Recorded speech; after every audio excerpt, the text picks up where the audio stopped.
Father Chris from St. Anthony's in the Linden Heights area of Dayton's east side. So today, obviously, it's a big day for the Catholic religion, and the Conclave is currently going on right now at the Vatican in Rome. And explain to us, Father Chris, exactly what that Conclave is. Conclave is gathering all the cardinals of the Catholic Church throughout the world. There's 115 of them today gathering to elect the next pope.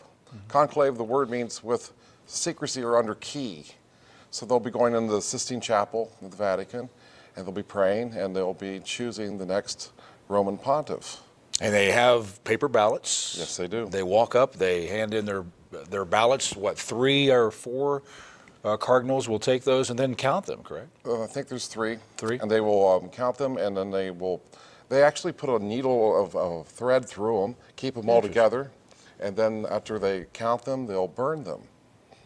And then, what are the smokestacks? Yes. And then the different colors of the smokestacks, what does that represent? Well, if a black comes out of the chimney of the Sistine Chapel, it means that they voted and there was no one chosen. So that means they'll proceed to another vote. But if white comes out, that means that a successor of Peter has been chosen, and an announcement will be forthcoming of who they chose.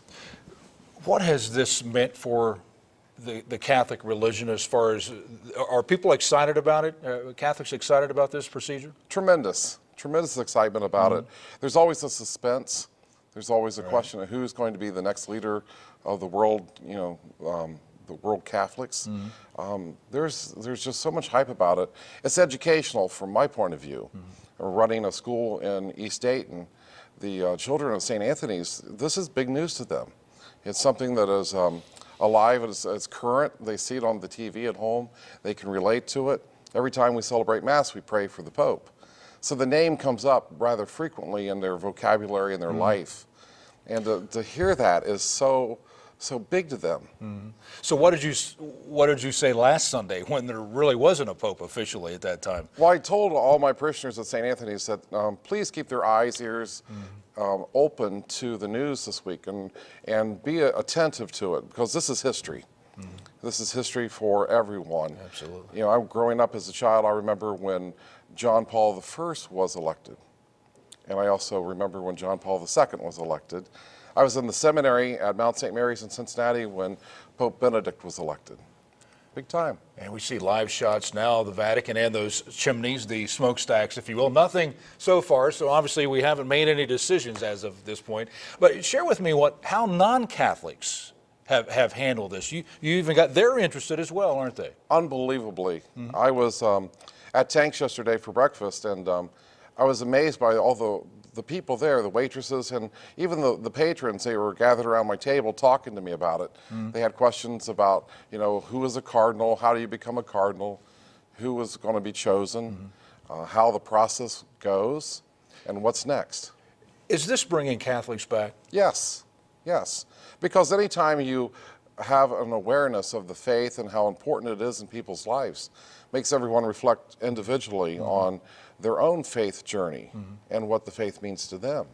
Speaking of faith, for the Pope to resign as he has, yes. What does that mean? I mean, his love for church, that he gave up this powerful position. What statement does that make to Catholicism?